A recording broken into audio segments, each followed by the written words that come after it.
നമ്മുടെ തലയ്ക്ക് മുകളിലൂടെ ബഹിരാകാശത്തിൽ ഭൂമിയെ വലം വെച്ചുകൊണ്ട് ഒരു പരീക്ഷണശാല പ്രവർത്തിക്കുന്നുണ്ട്. ഭൂമിയുടെ ഭ്രമണപഥത്തിൽ സഞ്ചരിക്കുന്ന ഏറ്റവും വലിപ്പം കൂടിയ കൃത്രിമ വസ്തു, അതാണ് ISS അഥവാ ഇന്റർനാഷണൽ സ്പേസ് സ്റ്റേഷൻ. നമ്മുടെ നഗ്നനേത്രങ്ങൾ കൊണ്ട് കാണാവുന്ന ഏക മനുഷ്യനിർമ്മിത ഉപഗ്രഹം കൂടിയാണിത്. ഇപ്പോഴും ആസ്ട്രോനട്സ് അവിടെ പരീക്ഷണ നിരീക്ഷണങ്ങൾ നടത്തിക്കൊണ്ടിരിക്കുന്നു.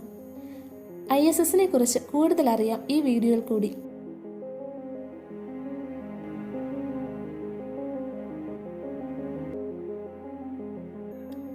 ആയിരത്തി 1998 ISSന്റെ നിർമ്മാണ പ്രവർത്തനങ്ങൾക്ക് തുടക്കം കുറിച്ചത്.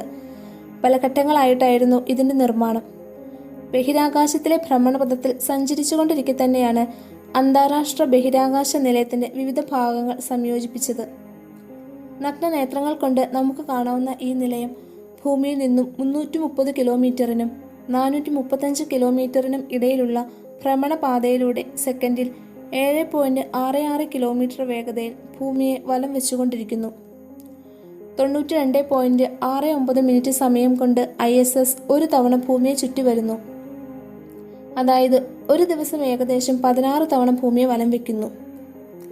ഏകദേശം 4,19,455 കിലോഗ്രാം ഭാരമുള്ള ഇന്റർനാഷണൽ സ്പേസ് സ്റ്റേഷന് 72.8 മീറ്റർ നീളവും 108.5 metre വീതിയുമുണ്ട്.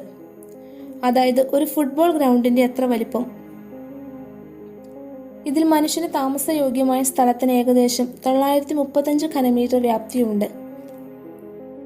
America, Russia, Japan, Canada തുടങ്ങിയ രാജ്യങ്ങളിലെയും 11 യൂറോപ്യൻ രാജ്യങ്ങളിലെയും ബഹിരാകാശ സംഘടനകളുടെ സംയുക്തമായ പദ്ധതിയാണ് അന്താരാഷ്ട്ര ബഹിരാകാശ നിലയം. അമേരിക്കയുടെ നാസയാണ് ഈ പദ്ധതിക്ക് നേതൃത്വം കൊടുക്കുന്നത്. 1998 നവംബറിൽ അന്താരാഷ്ട്ര ബഹിരാകാശ നിലയത്തിന്റെ ആദ്യ ഭാഗമായ Zarya functional cargo block Russian റോക്കറ്റായ പ്രോട്ടോൺ ഭൂമിയുടെ ഭ്രമണപഥത്തിലെത്തിച്ചു.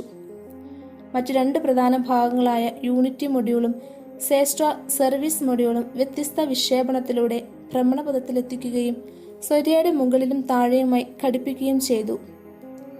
ഭൂഗുരുത്വാകർഷണം ഒട്ടുമില്ലാത്ത ബഹിരാകാശത്തിൽ സ്പേസ് വാക്ക് നടത്തിയാണ് ആസ്ട്രോനട്സ് ഓരോ ഭാഗങ്ങളും കൂട്ടിയോജിപ്പിക്കുന്നത്. സോളാർ പാനലുകൾ ഉപയോഗിച്ചാണ് ഇന്റർനാഷണൽ സ്പേസ് സ്റ്റേഷന് ആവശ്യമായ ഊർജം ഉൽപ്പാദിപ്പിക്കുന്നത്.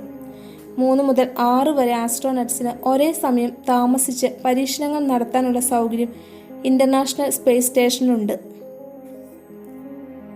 3-4 മാസത്തെ ഇടവേളകളിലാണ് ഇന്റർനാഷണൽ സ്പേസ് സ്റ്റേഷനിലേക്ക് ആവശ്യമായ ഓക്സിജനും വെള്ളവും ആഹാരങ്ങളും എത്തിക്കുന്നത്. അൺമാൻഡ് സ്പേസ് ഫ്ലൈറ്റ്സ് എന്നറിയപ്പെടുന്ന പ്രത്യേകതരം റോക്കറ്റുകൾ ഉപയോഗിച്ചാണ് ഇവ എത്തിക്കുന്നത്.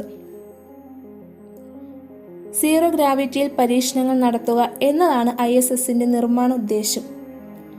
വർഷങ്ങളോളം നീണ്ടു നിൽക്കുന്ന ഭൂഗുരുത്വം തീരെ അനുഭവപ്പെടാത്ത അവസ്ഥയിലുള്ള പരീക്ഷണങ്ങൾക്ക് പറ്റിയ സ്ഥലമാണ് ബഹിരാകാശ നിലയം. Physics, biology, human biology, botany, astronomy എന്നു തുടങ്ങി പല മേഖലകളിലുള്ള പരീക്ഷണങ്ങൾ സീറോ ഗ്രാവിറ്റിയിൽ ഇവിടെ നടക്കുന്നു. ഭാവിയിൽ മനുഷ്യർ നടത്താനിരിക്കുന്ന ഗ്രഹാന്തര യാത്രകൾക്ക് സഹായകരമാകുന്ന പരീക്ഷണ നിരീക്ഷണങ്ങളും ഇവിടെ നടക്കുന്നുണ്ട്. നമുക്ക് എങ്ങനെയാണ് ഇന്റർനാഷണൽ സ്പേസ് സ്റ്റേഷനെ കാണാൻ സാധിക്കുക? അതിനായി നാസയ്ക്ക് ഒരു വെബ്സൈറ്റ് സംവിധാനമുണ്ട്. www.sportsthestation.nasa.gov എന്ന ഈ വെബ്സൈറ്റിൽ നമ്മുടെ മൊബൈൽ നമ്പർ രജിസ്റ്റർ ചെയ്താൽ ISS നമ്മുടെ തലയ്ക്ക് മുകളിലെത്തുന്ന സമയം നമ്മുടെ മൊബൈലിലേക്ക് ഒരു മെസ്സേജ് അലേർട്ടായി ലഭിക്കും. സന്ധ്യാസമയങ്ങളിലാണ് കൂടുതൽ വ്യക്തമായി ഈ ബഹിരാകാശ നിലയം കാണാൻ സാധിക്കുക. ആകാശത്ത് സൂര്യനും ചന്ദ്രനും കഴിഞ്ഞാൽ ഏറ്റവും തിളക്കമുള്ളത് ബഹിരാകാശ നിലയത്തിലാണ്. ശുക്രനോളം വലിപ്പവും അതിനേക്കാൾ കുറച്ചുകൂടി തിളക്കവും ISSന് ഉണ്ടാകും. കുറേയേറെ പ്രാവശ്യം ഈ ബഹിരാകാശ നിലയം കേരളത്തിന്റെ ആകാശത്തിലൂടെ കടന്നുപോയിട്ടുണ്ട്. മനുഷ്യന് ചിന്തിക്കാൻ കഴിയുന്നതിനുമപ്പുറം ശാസ്ത്രം വളർന്നുകൊണ്ടിരിക്കുന്നു. ബഹിരാകാശത്തിൽ അതിനുള്ള ഏറ്റവും വലിയ ഉദാഹരണമാണ് ഇന്റർനാഷണൽ സ്പേസ് സ്റ്റേഷൻ. മറ്റുള്ള ഗ്രഹങ്ങളിലേക്കുള്ള മനുഷ്യന്റെ പ്രയാണത്തിന് ഇനി അധിക കാലമൊന്നും കാത്തിരിക്കേണ്ടി വരും.